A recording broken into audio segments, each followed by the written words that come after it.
नमस्कार। Super India news TV में आपका स्वागत है। मैं हूं राजेश आर्य।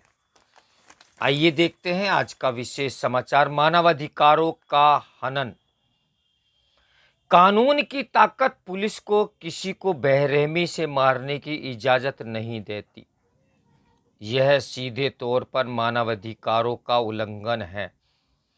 प्रदेश की राजधानी लखनऊ में हिरासत में मौत की एक और घटना ने पुलिस का वह चेहरा फिर सामने रखा है जो न सिर्फ अमानवीय है बल्कि कानून के ताकत के दुरुपयोग का उदाहरण भी है।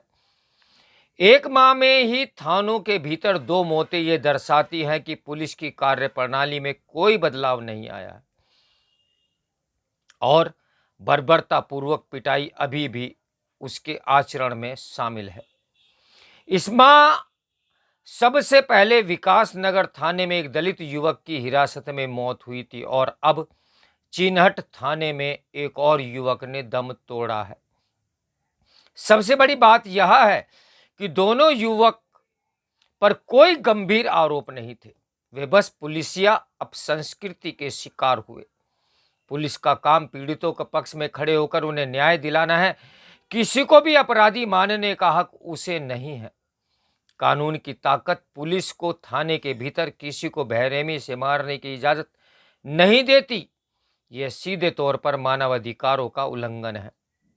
यदि राजधानी के भीतर इस प्रकार की घटनाएं हो रही हैं तो प्रदेश के अन्य थानों में अत्याचार की जो भी घटनाएं सामने आती हैं उन पर भी भरोसा करना ही होगा।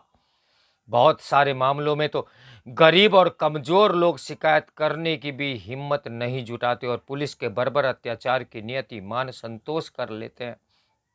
यदि किसी ने शिकायत की है तो तुम मेरी पीठ खुजाओ मैं मेरी की तर्ज पर दूसरे पुलिसकर्मी अपने साथियों के बचाव में जुट जाते हैं या फिर जांच प्रक्रिया ही इतनी लंबी हो जाती है कि न्याय अपना अर्थ खोने लगता है। ऐसा नहीं कि पुलिसकर्मी दोषी ठहराए ही नहीं जाते। हाल ही में कानपुर में हिरासत की मौत के मामले में अदालत ने थाना प्रभारी और चौकी प्रभारी को दोषी ठहराया, लेकिन ऐसी घटनाएं दूसरे पुलिसकर्मियों के लिए सबक नहीं होती। आखिर हिंदुस्तान में कानून किस ओर जा रहा है और हो क्या रहा है ये समझ से परे है। आगे बढ़ते हैं दूसरे समाचार की ओर। तो बेलगाम साइबर ठग। प्रधानमंत्री के मन की बात कार्यक्रम में जिस तरह डिजिटल अरेस्ट का भय दिखाकर ठगी करने वालों से सचेत रहने की आवश्यकता जताई, उससे यह पता चलता है कि यह समस्या कितना गंभीर रूप ले चुकी है। शायद ही कोई दिन ऐसा होता होगा जब लोगों को डिजिटल अरेस्ट का भय दिखाकर लोगों से ठगी न की जाती हो। यह अच्छी बात है कि प्रधानमंत्री ने लोगों को जागरूक करने का काम किया और उन उपायों के बारे में बताया जिनसे साइबर ठगों से बचा जा सकता है। निसंदेह इस समस्या से निपटने में लोगों की जागरूकता सहायक सिद्ध होगी, लेकिन इसकी अनदेखी भी नहीं की जा सकती कि सरकार और सुरक्षा एजेंसियों की ओर से लोगों को उस तरह से जागरूक नहीं किया जा रहा है जैसी जरूरत है। इसका पता इससे चलता है कि अच्छे खासे पढ़े लिखे लोग भी साइबर ठगी के शिकार में फंसते जा रहे हैं। ये ठीक है कि इंटरनेट मीडिया पर लोगों को जागरूक करने की कोशिश हो रही है, लेकिन यह मात्र पर्याप्त नहीं है। अभी तक डिजिटल अरेस्ट का भय दिखाकर लोगों को ठगने वालों से आगाह करने के लिए केंद्रीय गृह मंत्रालय की ओर से सिर्फ एक विज्ञापन जारी किया गया है।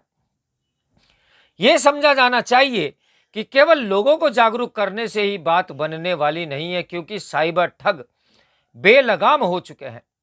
पहले वे लोगों को प्रलोभन देकर अथवा वित्तीय लेन देन संबंधी आवश्यक जानकारी मांगकर ठगते थे, लेकिन वे अब लोगों को डरा धमकाकर ठगने का भी काम कर रहे हैं। इसी क्रम में डिजिटल अरेस्ट करने की धमकी दी जाती है। प्रारंभ में ये धमकियां पुलिस और सीबीआई अधिकारी बनकर दी जाती थी, फिर ईडी, नारकोटिक्स और ऐसी अन्य एजेंसियों की आड़ लेकर लोगों को ठगा जाने लगा। अब तो स्थिति यह है कि फर्जी अदालत लगाकर लोगों को गंभीर नतीजे भुगतने की भी धमकी देकर ठगी की जा रही है। स्पष्ट है कि साइबर ठगों का दुस्साहस हद से अधिक बढ़ गया है।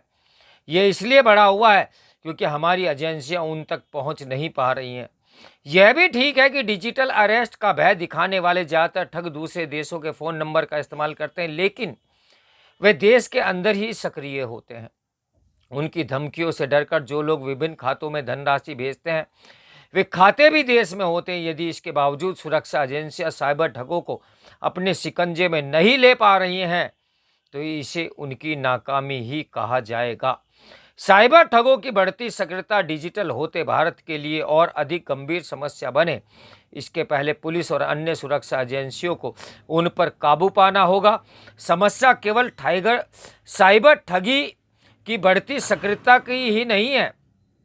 पिछले कुछ समय से विमानों में बम रखने की जो फर्जी धमकियां दी जा रही हैं, उनसे भी यह पता चलता है कि साइबर संसार के शरारती तत्व बेलगाम हो चुके हैं। आखिर हमारी एजेंसियां कर क्या रही हैं? तो मेरे साथ बने रहें सुपर इंडिया न्यूज टीवी की ब्रेकिंग न्यूज के लिए।